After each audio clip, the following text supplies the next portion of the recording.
اليوم قضية اليوم متابعينا الكرام هي واحدة من قضايا الدرك الملكي.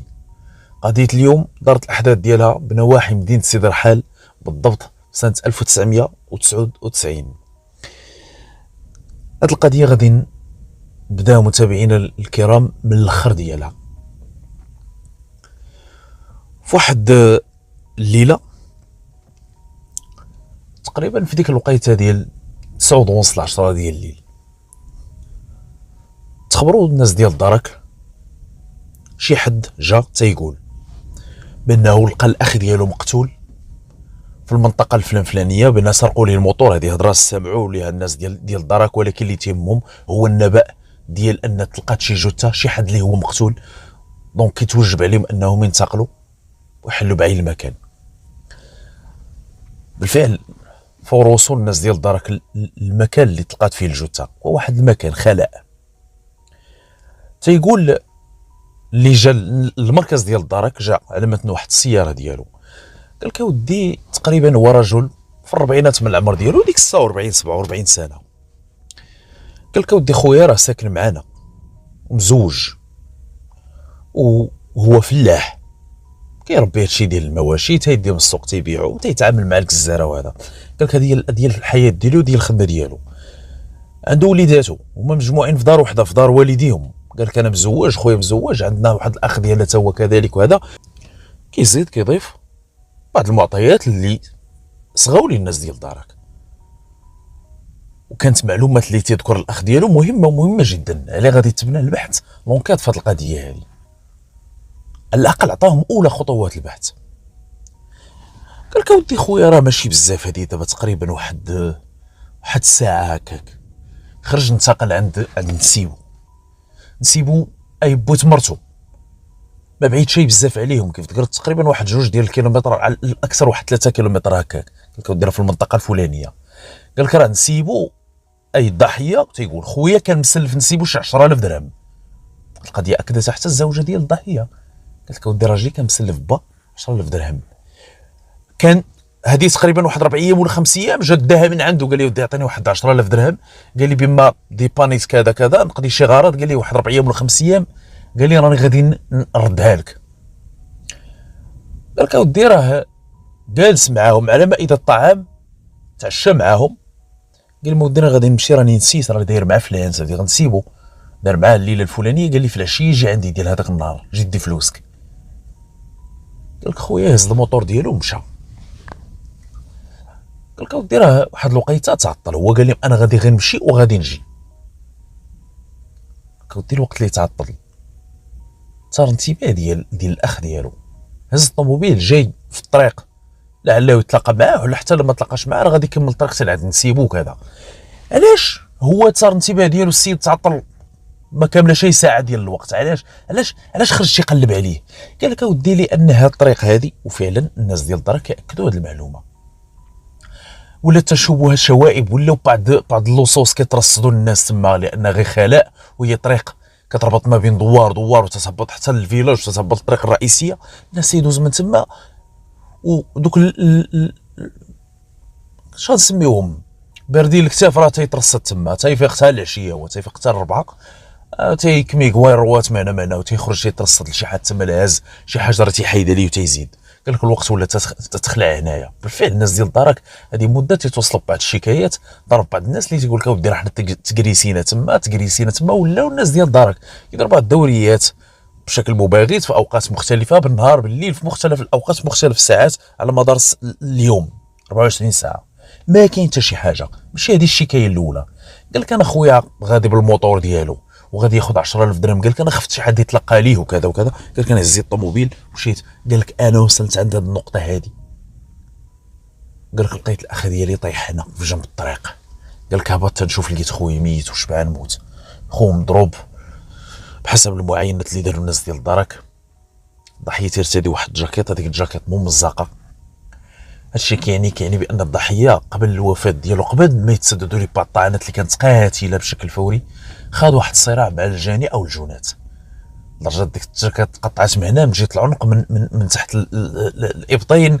المهم السيد بان عليه ملامح العنف، مضروب بشي سكين اللي يديه، شحال اللي كان تيضربوا ليديه، مضروب للبطن ديالو، وفيه واحد الضربه بشي اداه اللي هي راده على مستوى الراس اللي كانت ضربه قاتله. لان دوك الطعنات اللي تسددوا بالسكين غالبا ما كانش شي طعنات بحسب المعاينات اللي داروا الجدرميه، وحتى التقرير ديال الطبيب الشرعي قال لك ودي سبب الوفاه من بعد غادي تحسب وتجزم بان هي ديك الضربه اللي كانت في الراس واللي تسددات بقوه وبشي اداه اللي هي راده. اما الضربات اللي كانوا بالسكين شي حد اللي كان غير تيخلعوا ربما تيغريسيو فيه تيقلبوا ليه في الحوايج ديالو في الجاكيت ديالو، لان الناس ديال الدرك لقاو بان الجيوب ديال الجاكيت ديالو مجبودين، وحتى لابس واحد السروال ديال الثوب دوك الجيوب ديالو مجبودين. شحال اللي كان تيقلب على شي حاجه وداو ليه الموتور ما كاينش. على اين نقلوا الناس ديال الدرك الجثه المستودع الاموات بعد ما تخبرت النيابه العامه بالامر، شي حاجه اللي غادي يعثروا عليها الجدرميه ولا الناس ديال التشخيص القضائي في ديك الليله؟ مع الاسف، مع كامل الاسف ما كاينش. لان الاهميه ديال مسرح الجريمه تكمن في المعاينات اللي يديروا الناس ديال الشرطه، الناس ديال الدرك ولا الناس ديال الشرطه، وكذلك الدور عن طريق احداث واحد المسح دقيق من طرف الناس ديال التشخيص القضائي. كلها تيقلب الناس ديال الدرك ولا الناس ديال الشرطه راه تيقلب على شي حاجه اللي ممكن يلقاها تما تكون طاحت الجاني او الجنات، والناس ديال التشخيص القضائي تيقلبوا على شي حاجه، شي بوصاق، شي حاجه اللي ممكن تفيدهم في البحث العلمي ديالهم والبحث التقني ديالهم. مع الاسف الفلوس ما لقاوهاش في الجيب ديال الضحيه، الموتور ديالو مشى، والسيد مقتول مضروب باداه راده اللي كانت ضربه قاتله في الراس، وكذلك بعض الطعنات اللي كانت باداه حاده على مستوى الفخذين ديالو. شحال كان تيضربوا اللي كيمشي يضرب ليه هو بحال كان تيخلعوا تيقيسوا بالموس. على اين السيد الاخ ديال الضحيه تيقول خويا لقيته هكا، قال لك انا لما قربت عنده شفت خويا ميت وشبعان موت، قال لك راني عيطت رجع الموالين الدار قال لي ودي خويا راه ميت، قال لك جيت عندكم مباشره. فين مشى السيد؟ قال لك ودي كان مشى عند نسيبو، بغاو يعرفوا السيد هذا واش وصل عند نسيبو حتى خدا الفلوس عاد جا عند كريسه او لا قبل او لا بعد. هذاك نسيبو حاضر تما قال لك ودي انا جا عندك، قال لك جا عندي، عطيتيه الفلوس، قال لك ودي عطيته الفلوس، قال لك راه انا اللي ودي دخل غير تشرب اتاي وهذا، قال لي لا راني مزروب شويه وخليت موالين الدار تيتسناوني وكذا. قال لك عطيته الفلوس هو مديماري الموتور ديالو وراكب على الموتور ديالو، عطيته الفلوس مديتها لي دار في جيبو بسلام الله يعاون زاد في حالو. شكون كان معاك لما عطيتيه الفلوس؟ قال لك ودي كانت معايا مرتي وبنتي.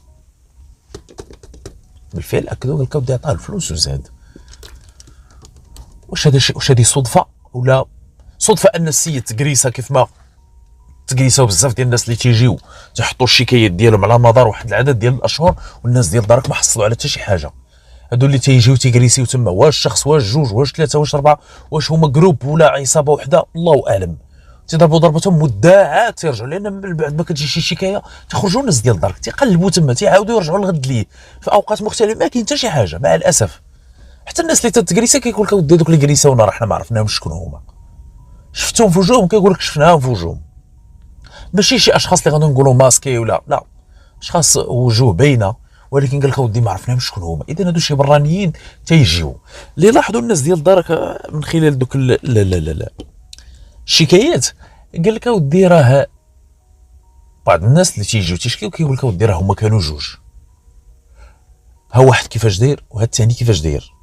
كتجي شكايه اخرى تيذكروا تقريبا نفس الاوصاف، كيقول لك ودي دراري باقيين غير صغار في العشرينات ديك 23 24 25 سنه هما بجوج. اذا هادو برانيين اللي تيجيو تيضربوا الضربه ديالهم تما تيزيدوا في حالهم تيغبروا مده عاد تيجيو غالبا تيجيو بالليل. ما عمر ما عمر شي واحد جا تيشكي قال لك ودي راه كريساوني بنهار ولا لا، غالبا بالليل. كاين شكون هما الناس هادو؟ واش هذه صدفه انهم كيف ما موالفين تيكريسيو عباد الله كريساو داك السيد في ديك الليله اللي يجيب الفلوس حيدوا لي من جيبو وداو الموطور ومشاو في حالو، او ان هذا شي حد اللي عارف السيد جا غادي ياخذ 10000 درهم من عند نسيبو. 10000 درهم في ذاك الوقت ديال 99 راه فلوس، راه فلوس مهمه. 10000 درهم في ذاك الوقت ديال 99 راه فلوس مهمه. 10000 درهم في ذاك الوقت ديال 99 راه فلوس مهمه. 10000 درهم في ذاك الوقت ديال 99 راه فلوس مهمه. لكن الناس ديال الدرك من خلال بعض الفرضيات اللي طرحات، قال لك اودي بما ان نسيبو عطاه 10000 درهم ونسيبو مساكن مع حد عنده جوج ديال البنات، وحده راه مزوجه للضحيه اي نسيبو، وحده راه باقا ساكنه معاهم وعنده مرتو تتقول ودي راه فعلا عطاه الفلوس، خرجنا سلمنا عليه وهذا، قلنا لي يدخل ما بغاش يدخل، عطاه الفلوس بسلامه الله يعاون، دخلنا حنا في حالنا. لان واحد الفتره قالوا لا ربما نسيبو، ربما عطاه الفلوس يمكن عاود تعقبوا ولا شوف الله ولا صيفط ليه شي حد، ولكن هادو اللي غادي يجريسيوه الا كان فعلا غير باش يحيدوا ليه الفلوس علاش غيديو الموطور؟ بالعكس ما عندهم ما يديروا بالموطور، كاين الموطور تسرق، اذا هادو غير شي وحدين ما عارفين شي السيد واش عنده ولا ما، بان لهم راه دايز من تما عنده الموطور، راه ضربوه قلبوا ليه جيبوه الزاد داكشي اللي هزو داو الموطور وسادو في حالهم. هادشي اللي غادي يبان مع البحث، ولا ما غادي يبانش مع البحث الله اعلم. على اي لا ديال الضحيه قال لك اودي السيد ما عنده عداوه مع حتى شي حد، رغم ان القضيه ديال العداوه وقضيه ديال تصفيه حسابات مستبعده جدا. بحث انايا ما بحث انا بحثوا الناس ديال الدرك طول وعرض في هذه القضيه، حتى التقرير ديال الطبيب الشرعي اللي ذكرناه هو اللي ذكر التقرير، قال لك اودي بان الضربه اللي كانت قاتله هي اللي عند الضحيه في الراس ديالو، وتاكد قال لك اودي بان قبل الوفاه ديال الضحيه راه خاض واحد الصراع مع الجاني او الجنات. قال لك هاد الجاكيط هذه تقطعت بالطريقه، الا انه كان واحد الجبيد، وهادشي تيبان من خلال حتى بعض الطعنات اللي كانت عنده في الظهر ديالو لدرجه ضرب له بشي موس في خاضو في يدو في صدرو، ولكن ماشي شي طعنات اللي هي خطيره ولا ترقى لذاك المستوى ديال القتل، لا، الضربه الوحيده اللي كانت قاتله هي الضربه ديال الراس بشي حجره ولا بشي اداه راد الله اعلم. واخ هاد الاخ ديال الضحيه كيف قلت انا بحثوا الناس ديال دارك، بحثونا مع الاسف، مع كامل الاسف، ولو شي معلومه ولا شي معطى كتفوت الدوريات ديالهم تما، شكون كيجي تيجلس تما تيترصد كذا، شكون شاف شي حد، شكون كذا، ما كاينش. هذاك الاخ ديال الضحيه اللي كيف قلت انا في العمر ديالو ديك 46 47 سنه، اللي هو الاخ البكر ديالهم، كيدير واحد الكروسه تيربطها بالدابه، ديك الكروسه تتسمى الكرويله بالفرنسيه تيقولوا لي الشاغي، وتيدور على بعض الدواوير، تيقطع بهاد المرات شي مسافه ديال 8 كيلومتر، تيدير واحد كتسمى البوطه، تيقولوا الناس ديال الباديه البوطه، داك البرميل ديال 200 لتر تيعمرو بجافيل، تيبدا يدور على الدواوير، كيخرجوا دوك النساء تيعطيوه، راكم كتشوفوهم اليوم حتى في المدن الكبرى كاينين هاد الناس هادو، تيجيو تيعطيوهم الخبز الكارم، هو تيعطيهم جافيل. معروف السيد تما في المنطقه ولا خارج حتى المنطقه، كيف قلت انا تيقطع واحد العدد ديال الكيلومترات على مدار الاسبوع، اليوم هنا، اليوم غدا هنا، غدا هنا، غدا هنا، في واحد الدوار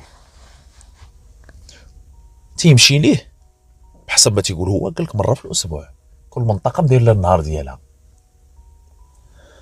هذيك المنطقه بعيده على الدوار اللي تلقات فيه الجثه تقريبا واحد 8 ولا 9 كيلومتر. هو الوقت اللي تقتل الاخ ديالو السيد ما بقاش تيخدم، واحد المده تشطن مع انهم يمشيو يجيبوا الجثه ومراسم الدفن وسول هنا وكذا وكذا. شي 10 ايام السيد ما بقاش تيخدم. الوقت اللي النيابه العامه توصلت بالتقرير ديال الطبيب الشرعي، كان من المفروض انهم يسلموا الجثه للاهل ديالها باش يجريو مراسم الدفن. بالفعل السيد بعد ما دفنوا الاخ ديالو رجع تيخدم في واحد الدوار. تيقول واحد السيده خرجت ليه جافيل تقريبا مع ديك 9، خرجت ليه داك الخبز الكارم وتعطاه جافيل جوي ديك 9 الصباح، وقالت له فلان اخبرتي؟ قال له ودي راه، قلت لي راه شي 10 ايام هذه، راه قرابه اسبوعين ما بقيتيش جيتي. جات باطراف الحديث وتجمعتي بزاف الخبز وكذا وكذا، وقالت لي وراه حتى لي ما بقيتيش جيتي. قالت لي شي خبز راه غمل، راني غير ميت. وهذا هو الحوار اللي جبدوه باش غادي توصلوا باش غادي يبان واحد المعطى في الكلام في الحوار اللي دار بيناتهم. قال له ودي راه تشطنا مع واحد الوفاه ديال الاخ ديالنا وعزاتو. قال له ودي راه خويا هو اللي تلقى مقتول في المنطقه الفلانيه. قالت له ودي سمعنا هاد الهضره هذه من شي واحد تلقى مقتول وكذا وكذا. قال لها راه خويا هذاك، وبدات يحكي لها النازله خويا راه كنتعشى معنا وراه مشى غير يجيب شي فلوس من عند نسيبو ورجع لقيناه مقتول كذا وداو ليه الموطور. هاد القضيه ديال داو ليه الموطور هي قالت لي الموتور اللي عند خوك كي داير؟ قال لها موتور كحل، سونطروا كحله. السيده ما تتعرف لا سونطروا لا ما يحزن تتعرفها. موتور كحل، موتور زرق، موتور بيض. قال لها موتور سونطروا كحل. قالت لي ودي غادي نقول لك واحد القضيه واني تبقى بيني وبينك.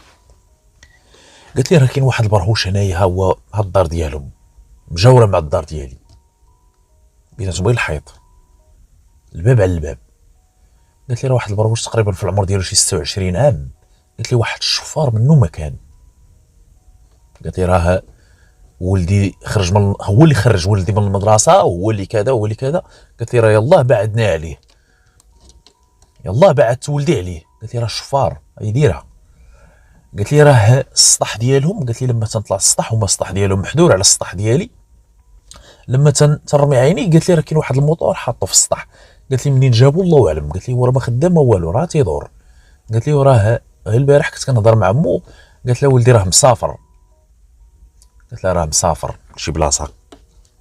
قالت لي هو راه ما كاينش دابا، ولكن راه كاين واحد الموطور في السطح.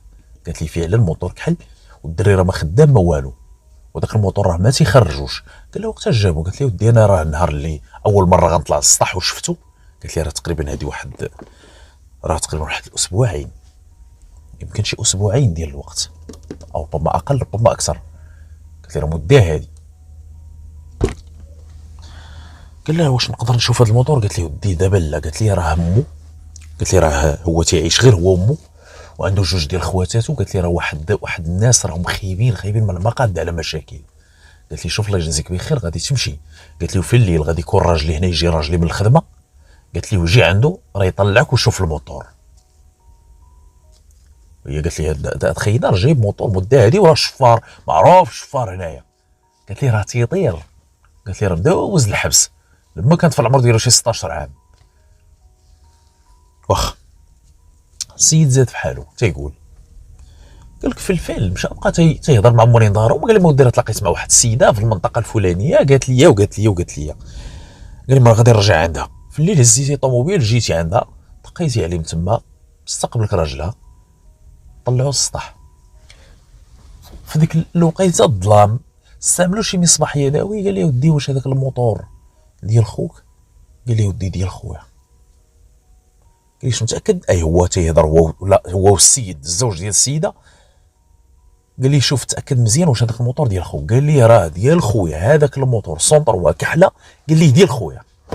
قال لي هو الموطور ديال خويا. قال لي راه شوف شنو ندير فيه، راه خويا كندير فيه واحد الخيط اللور تيربط به شي حاجه، شي كرطونه ولا شي خنشه هزها ولا هذا. قال لي تربط. قال لك هو هذاك الموطور. قال لي ديال خويا. قال لي دابا غادي نمشي نخبر الناس ديال دارك. هذوك الناس قالوا لي ودي شوف الله يجزيك بخير هذاك الدري راه ما كاينش، راه مسافر. مو راه هضرت مع مولات الدار البارح، قالت لها راه مشى مسافر، حنا تهنينا منه، راه كذا راه كذا. دريتي ما عنده لا بوه لا والو، عنده مو عنده خواتاتو كبر منه عايشين معاه او هو عايش معاهم. السيد في ديك الليله مشى للناس ديال الدار، قال لي ما ودي راه شنو اللي كاين راني لقيت الموتور ديال خويا فينا بلاصه. قال لك في المنطقه الفلانيه، هي تقريبا واحد 8 ولا 9 كيلومتر، وكتدخل في منطقه نفوذ ديال دارك. بالفعل لما سمعوا لي الجدربيه خرجوا في ديك الليله، بالفعل تقريبا جوج شي 10 ديال الليل. شوف بعض العراصير جاو بزي مدني، طلعوا تما كانهم ناس ضياف جاو عند السيد، طلعوا تيشوفوا باللي فعلا كاين واحد الموتور تما. السيده قالت لهم قال هذاك الموتور راه هو ديال خويا. هما تيهضروا مع ديك الجاره، قالت لك اودي راه هذا الدري هذا اللي جايب هذا الموتور، قالت لك راه عايش غير هو وامه وجوج ديال خواتاتو، الدري راه ما خدامش، والدري راه معروف شفار وراه كذا وراه كذا، وراه خرج على كاع الدراري ديال هذا الدوار هذا. تما واحد الدوار يلاه بدا يتشكل في ذاك الوقت عشوائي. قالت لك اودي راه واحد بسبابه، قالت لك ولدنا خرج من الدراسه، قالت لك بسبابه بزز باش فرقنا عليه. قالت لك هو اللي بلاه لينا، هو اللي كذا هو اللي كذا. فين هو الدري دابا؟ قالت لك اودي راه مو كنت كنهضر مع البارح، قالت لها راه مسافر. قالت لها ديما تيجي سكران، ديما مبرزط مضارب مع خواتاتو، مضارب مع مو كذا كذا. قالت لك مو راه البارح كنت كنهضر معاه، قالت لي راه سافر، حنا تهنينا منه. وقتاش جات الموتور هو هنا؟ قالت لك اودي راه تقريبا هذه واحد 12 يوم هكاك، يمكن شي 12 يوم بالضبط. قالت لك الموتور راه ما تيخرجش، انا شحال مره تنطل تلقاه باقي في بلاصتو، وما عمرني شفتو تيسير كيلي بيه ولا تيدور بيه ولا هذا. الناس ديال الدار اش داروا؟ الدري باقي مسافر، ما بغاوش يتكلموا مع الام ديالو، يفيقوا العمال ضرب الحجر كيف تيقولوا. هذا مثل هذا الانسان في دار غفلون، عارف راسو ما حاصل شيء، ما حتى شي حد ما فطن بيه، حتى شي حد ما كذا، خصو تيجي برجليه بشويه عليهم. كودير الموطور باقي تما، الام ديالو دابا اللي خبروها ولادها ربما يوقع شي اتصال، او ربما ولا الدري يجيو يقولوا لي راه الجدرميه جاو تيسولوا على الموطور ويصدق هارب. اللهم خلي الجمل هذا راقد. هضروا مع ديك الجاره، قال له ودي الدري هذا الوقت اللي يجي، قال لها انت خذي هاد، في ذاك الوقت ما كاين لا تليفونات لا والو، عطاوها شي حاجه ديال الفلوس، قال لها انت غير يجي مباشره للمركز ديال دارك، خاصها تاخذ طاكسي باش توصل للمركز ديال الجدرميه. بالفعل داز تقريبا واحد اليومين، السيده جات كتجري قالت لك اودي راه هذاك الدري راه جا، ولد جارتي راه جا كاين، قالت لك راه جا هاد العشيه هادي. خرجوا للجدرميه بالفعل هذيك الساعه، جاو للدار دقوا عليهم تما، خرج عندهم السلام عليكم السلام، قالت لي غادي تمشي معنا. داروا ليه المينوط، لان السيد قال لك اودي هذاك الموطور ديال خويا تيحسب وتيجزم، قال لك اودي شوف راه في العجله الخلفيه شنو اللي فيها، ها في الكرسي الخلفي شنو اللي فيه، هذاك خويا راه كان داير هو ديك الكرتونه تما ومصاوبها بسكوتشيها، تيحط عليها شي حاجه كذا كذا، هذاك اللون ديال الخيط، قال لك الموطور راه ديال خويا. داروا ليه المينوط، هبطوا داك الموطور، قال لي ودي هذا الموطور هذا ديال من مو، قالت لك ودي بحسب الهضره ديالها وخواتها، قال لك ودي راه جابوه تقريبا في اليوم الفلاني ديال الاسبوع اللي فات، هذه غادي تبقى تقريبا طالعه في واحد 14 ولا 15 يوم. قال لها امي راه دبرت عليه، راه كذا راه كذا، مو هي الدري غالب على خواتاتو، غالب على الام ديالو، ما غيبقاوش يكثروا عليه الاسئله. قال لها راني دبرت عليه وراني شريته وراني من، قالت لك طلعوا تما ما تيخرجوش، قالت لك من النهار جابوه ما خرجوا، نهار جاب هذاك الموطور هو تما الفوق. قال لي هذا الموطور منين جاك الشريف؟ منين جاك الموطور؟ قال لي فين كنتي انت دابا؟ قال لك راه كنت مع شي صحابي. فين؟ قال لك راه حنا كنا مسافرين نواحي مراكش، قال لك دوزنا تقريبا واحد 4 ايام ولا 5 ايام تما. انت فاش خدام؟ قال لك اودي انا تندور هنا وتندبر على راسي مره تيبيع الديطاي. قال لي شكون اللي سافر معك؟ قال لك ولد فلان وولد فلان، شي دراري غير من عندهم من تما، جابوا هما دوك الدراري. ماذا كان مسافر معكم؟ قال لك اييه. والدري تيبان بانه لابس مزيان، الدري الوقت اللي دخلوا للدار ديالهم تما تلقاو بان الدري جايب شي قضيه اخرى، جايب شي البسه باقا جديده يلا شاريها، دري عنده الفلوس. والدراري الوقت اللي جا قال لك مشى معانا، قال لك راه هو اللي دانا، هو اللي مخلص كلشي، قال لك حنا ما عندنا والو، الدراري بيطاليين تيدوروا تما، لا خدمه لا قرايه لا والو، الدراري تقريبا في نفس السن ديالو عاطلين. قال لك راه قال لهم يلا نطلعوا لمراكش، قال لهم كلشي على حسابي. قال لك مشينا تما، هو اللي خلص لينا، هو اللي كرا، هو اللي هذا هو اللي هذا، دري عنده الفلوس. الضحيه تسرقت لي 10000 درهم ها الموطور. قال لي دابا شوف هذا الموطور منين جبتيه؟ دري صافي عرف بان الناس ديال دارك صافي وصلوا مع النهايه، الموطور ديال الضحيه اللي تسرق ليه وتلقى مقتول عندك انت في الدار، اذا راه صافي شرح الواضحات من المفضحات، عرف بان الناس ديال دارك ما غاديش يبقاو يلعبوا معاه في هذه النقطه هذه. قال لي ما ودي غادي نقول لكم كلشي تما في الدار. قال لي ما انا وفلان جبت شي واحد من صحابه اللي تعرف، ماشي من الدراري اللي مشاو معاه لمراكش، لا شي واحد اخر. قال لك راه تيسكن في الزنقه اللي ورانا. ايوا وقال لك كنمشيو تما تنكريسيو، هما الدراري اللي كانوا تيكريسيو، لدرجه ان حتى الضحايا اللي كانوا تيتعرضوا للسرقه وهذا بالعنف تحت التهديد مختلف الاسلحه البيضاء، قال لك اودي الدراري ما ملتمين ما والو، راك شباب في العشرينات وجوهم واضح وضوح الشمس، ولكن حتى شي حد من هاد الناس اللي كان تيجي تيشكي على مدار واحد العدد ديال الاشهر مره تيمشيو تما تيضربوا ضربتهم غبار واحد 3 الاسابيع شهر ونص عاد تيرجع ثاني. قال لك اودي راه كنمشي انا وصاحبي فلان. ايوا وقال لك شحال مره كريسين لدرجه الضحيه ما كانوش تعرفوا عليهم، لانهم ما تيمشيو واحد المسافه ديال 8 ولا 9 كيلومتر باش كيمشيو تما، عارفين بان بنادم تيدوز من تما ديك الغويبه غير صغيره تيترصدوا الناس تيديو الممتلكات ديالهم. وقال لك فلان انا وياه اش درنا؟ قال لك حنا اللي قتلناه. قال لك هو تا هو جبدوا عليه شي ماس، قالوا لي داك الشيء اللي عندك ما داك الشيء اللي عندك، هو تا هو الضحيه الله يرحمه عنست ليهم قال لك اللي وقع اللي وقع، تجابد معاهم، هذاك تيشنق على هذا، الاخر تا هو قال لك راه فلان اللي ضربوا بحجره. قال لك حنا بجوج كنا تنضربوا بالمواس، ولكن الدراري بحال خايفين تيضربوا تيقيس دوك الضربات اللي كانوا بسكين باداه حاده. تيقول الطبيب الشرعي قال لك شي خبيشات من هنا، شي خدوش بسيطه جدا. قال لك ولكن الضربه ديال الراس الوقت اللي تشانق، قال لك انا تشانقت انا وياه، بداو ضاربين، هو تيطيحني وانا تنطيحو. قال لك صاحبي واقف هز شي حاجه ضربوا بها الراس ديالو خلو طيح تما، قلبوا ليه جيوبو، هزوا داكشي اللي هزوا الموتور ديما راهو ليه زادوا في حالهم. قال لك الموتور هو عندي، الفلوس راني قسمتها انا وفلان، 5000 درهم 5000 درهم للواحد، والموتور قال لك راه بقى عندي. جابوا داك خينا اللي كان معاه، هاد الدري هذا تقريبا في العمر ديالو ديك 26 سنه، الدري اللي معاه والجيران ديالو في العمر ديالو 21 عام جاروا معاه، هذا اللي جار الاخر. حسب ما تقول الجار قالت لك ودي خرج على الدراري ديال الدوار كامل كلهم خرجوا من القرايه، كلهم بلاهم هو اللي باقيين صغار. الدري الاخر قال لك ودي فعلا انا تمشي معاه وكذا وتيجريسي وعباد الله. اللي وقع في ديك الليله جابوهم لعين المكان فين كنتو جالسين، فين كنا جالسين، اللي وقع هكذا فين وصل هو. قال لك داز من حدانا بالموتور، داز بواحد السرعه بحال هما عرفوه غادي يرجع. قالوا هذا غادي لشي بلاصه يجيب شي حاجه من الحانوت ولا كذا.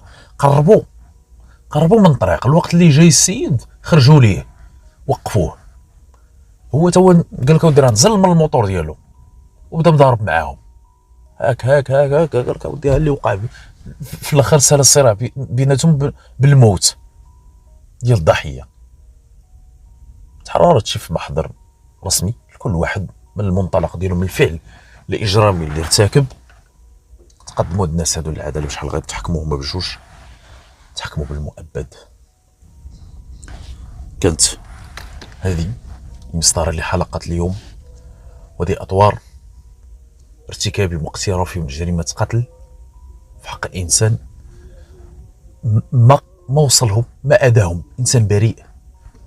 ماشي نقول شي تصفيه حسابات، شي حد ربما فايت تعدى عليهم ولا كذا وجاو لا، انسان دايز ما تعرفوش. قال لك ودي ما تنعرفوهش، هما تيحاولوا ما يمكن يبعدوا غير على البلاصه اللي عايشين فيها باش ما يعرفهم حتى شي حد. مده هذه هما تيمشيو تما حتى الاخر صياد نعام كيف تيقولوا تيلقى هذا هو المثل اللي هذه القضيه تتجلى في هذاك المثل ديال صياد نعام، تيلقاه ولا بد طال الزمن او قصر، ولا بد تيكون المآل اللي كيستحق الانسان راه تيوصل ليه.